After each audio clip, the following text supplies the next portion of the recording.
What is the Abyss? It's presented as the ultimate antagonist of Genshin Impact, not only attempting to destroy Teyvat, but also every other world in the known universe. But what is it? Is it alive? Does it have motivations? Some might be content to just dismiss it as random evil force that is just evil, but with the recent lore drops indicating that the universe outside Teyvat is science fiction themed, and the Abyss being from somewhere out in the universe, I'm not going to treat it as just evil fantasy magic force. If you watched my recent videos, you know I'm trying to reframe Genshin Impact as a science fiction setting, not a fantasy one. Yes, as some have pointed out, it's more accurate to describe it as science fantasy, but the thing about science fantasy is that until the writers clarify the distinction themselves, it's up to the reader, or viewer, or player, or whatever to figure out where the line is between the science and the fantasy. Or I guess you could just not care, but then why are you watching lore theory videos? To quote famous sci-fi author Arthur C. Clarke, any sufficiently advanced technology is indistinguishable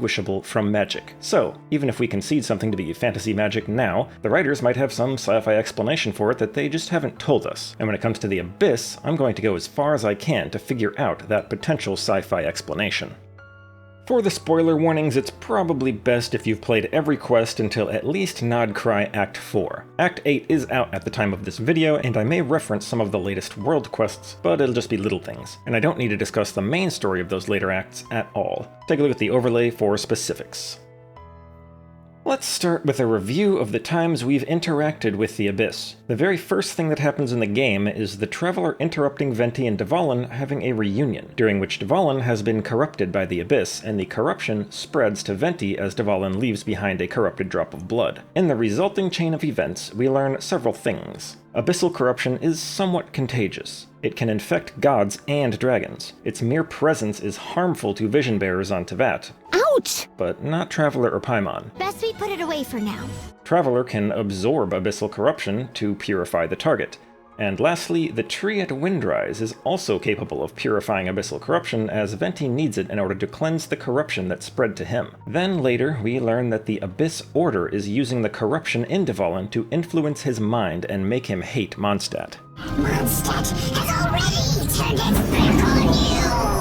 We don't directly encounter it in Inazuma, outside of some open-world monsters, but we hear of stories from the days of the Cataclysm. There was Mikoshi Chiyo, who became infected after an abyssal monster tried to eat her, which warped her mind and made her attack all of her friends and loved ones until A had to put her down. Then there was Kitsune Saigu, who also became infected. However, in her case, she slowly died from it, and interestingly, was able to successfully ask the dark will that was corrupting her to spare her memories. And it did, in the form of Hanachiru Sato.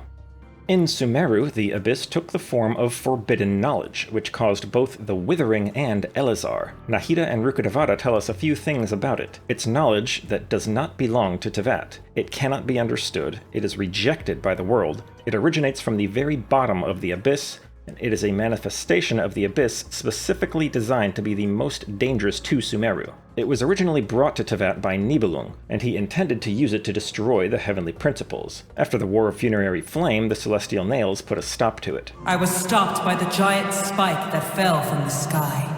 Much later, King Deshret, who learned of it through the angel Nabu Malakata, began researching it as a way to overthrow the Heavenly Principles, and as a result, forbidden knowledge once again spread. It stopped as a combined effort of Rukkhadevata expending much of her power, and Deshret sacrificing himself. Then finally, it once again spread as a result of the Cataclysm, which caused most of the Withering and Elazar that we encounter during the game, and is finally removed through the combined effort of Rukkhadevata and Nahida, giving us what is still to date the hardest hitting line in the entire game.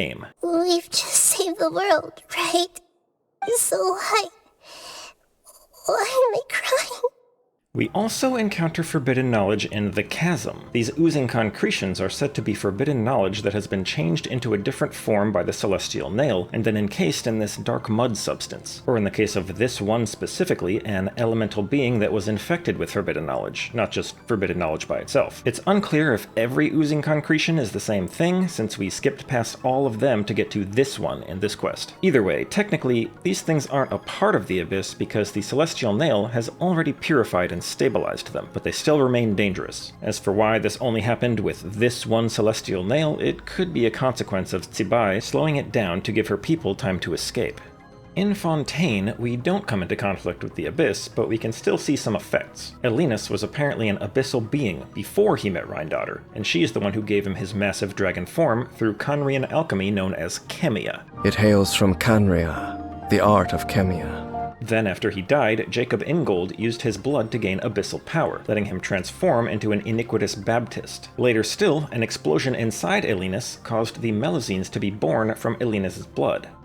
Next, we have Natlan, which is where our biggest conflict with the Abyss takes place. Because Natlan's ley lines were destroyed, it seems that this is the first place where actual physical manifestations of the Abyss can invade and take form, as opposed to just abyssal corruption, or monsters created by Rhindaughter. We are introduced to the Tenebrous Mimesis enemies, which are stated to take memories out of the ley lines to find familiar beings to transform into, with the goal of infecting Irminsul itself. Though, since Natlan didn't have ley lines connected to the rest of Teyvat, they've been quarantined so far, which emphasizes the importance of stopping the abyssal invasion from spreading beyond Natlan. In any case, this is the first time we're shown that the Abyss might have a will of its own. The leader of the abyssal forces here goes by the name Gasoithoth, Reaper of the Abyss. And defeating it completely stopped the abyssal invasion of Natlan. Although there was an abyssal presence in Bennett's backstory quest, but there was some weird time shenanigans going on there, so it could have been just a severed fragment of Gasoithoth.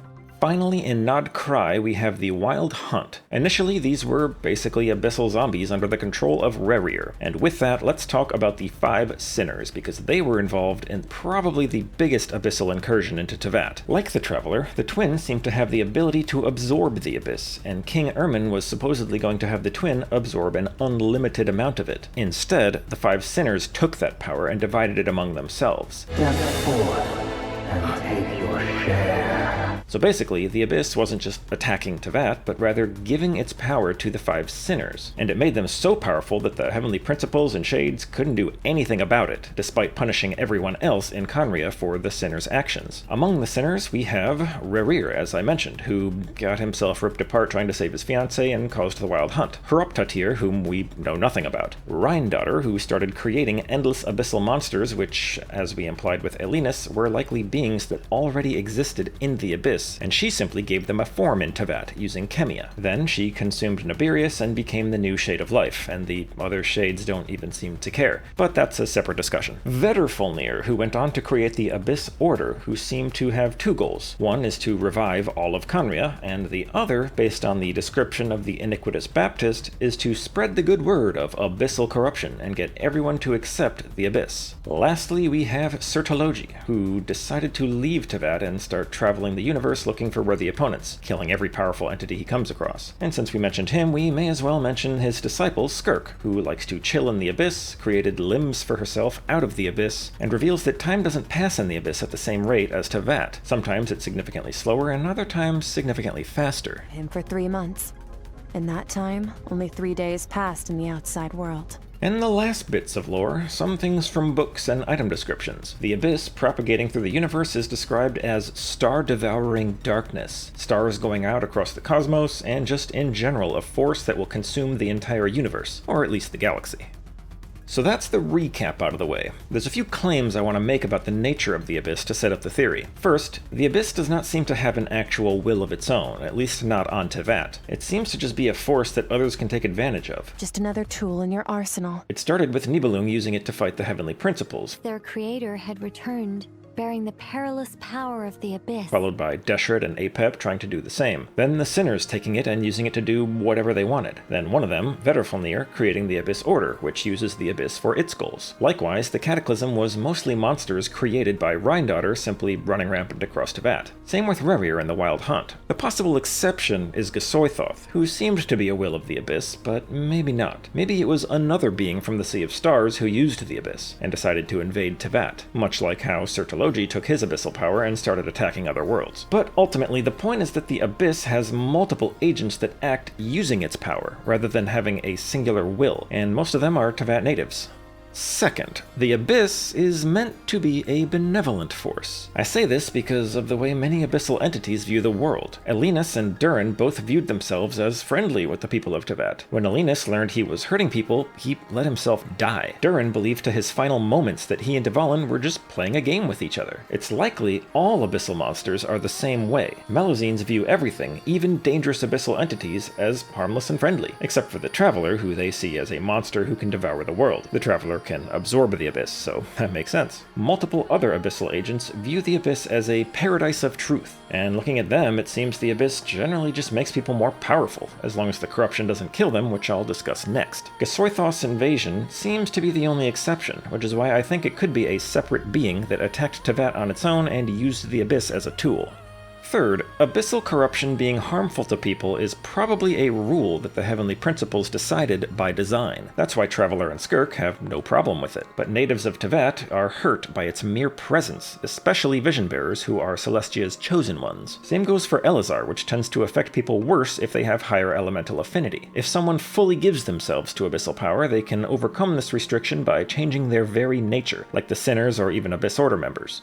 Alright, that's enough setup. Let me stop stalling and state my actual theory. Actually, a little more stalling, because first I need to make sure you've heard of a science concept called the Kardashev scale. Technically, it's a scale to measure the energy consumption of a civilization, but for sci-fi purposes, we can use it to categorize the size and advancement of a spacefaring civilization. Type 1 would be one that controls its own planet. Type 2 controls its entire solar system, including the full power of its star, and Type 3 controls the entire galaxy. So, with that said, the Abyss is an interstellar civilization on its way to becoming Kardashev Type 3. It is not a force of destruction ending the cosmos, it's a force of creation, assimilating every other civilization into itself as it expands throughout the galaxy. That's why I say it has no one will of its own, because it's an entire galactic civilization. When we encounter it on Teyvat, we're mostly just seeing signs of their technology, which some people, like the Abyss Order, have learned to use. Technology so advanced that the only way we can explain it as evil fantasy magic force, but I'm gonna try.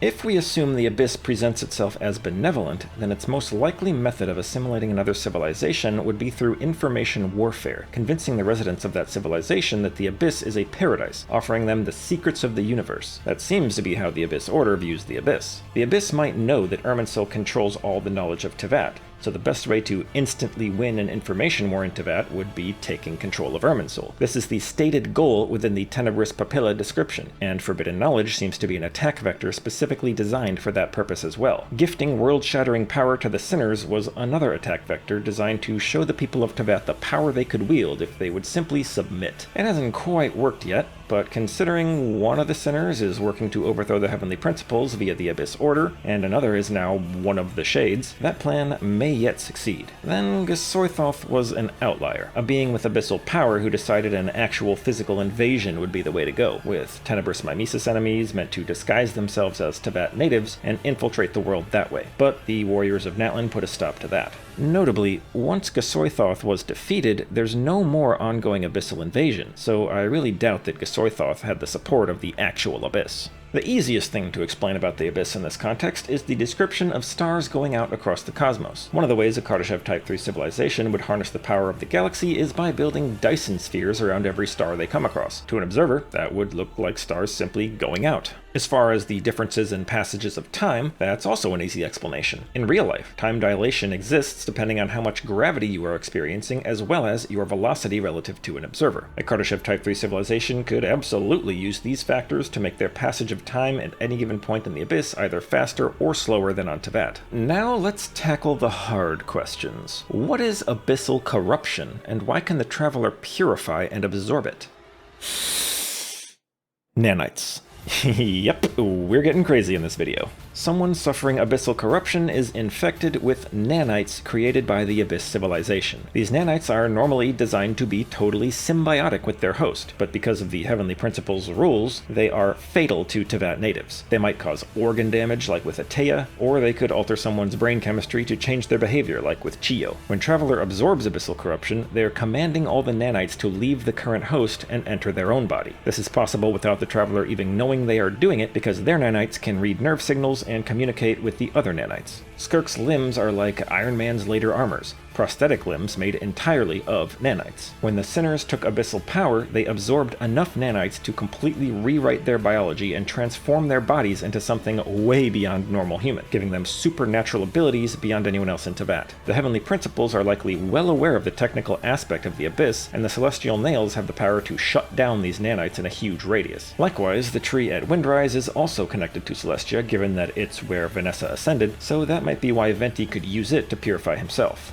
This is also the significance of my mentioning that the Abyss in Teyvat doesn't seem to have a will of its own. The Abyssal Nanites have no goal other than to help their host. They don't spread abyssal corruption on their own, someone has to command them. And when Kitsune Saigu asked the dark will within her to spare her memories, she unknowingly commanded them to store her memories. When it comes to abyssal creatures, the source for most of them is Rhindaughter's use of Chemia. We don't know a lot about Chemia, but it stands to reason that it's probably a way to convert the Abyss into life forms that can live on Teyvat, since that's what almost all of her creations are. So as a crude explanation, maybe it's something like creating a body out of light realm energy in the shape of a giant dragon, for example, then cramming it with nanites pulled from the Abyss, and maybe some form of consciousness along with it. Obviously that explanation needs work, but long story short, it results in a creature whose mind matches that of something from the Abyss civilization and a bloodstream filled with Abyss nanites. That's how Durin infected Dvalin, and how Jacob Ingold was able to get abyssal power from Elinas's corpse. Melusine spawning from drops of Elinas's blood is a bit harder to explain, but if Elinas's body was made from the light realm, then it should be very adaptable like any other dragon. So between that and the abyssal nanites being able to manipulate biology, followed by pieces of advanced clockwork mecha mixing in with the blood,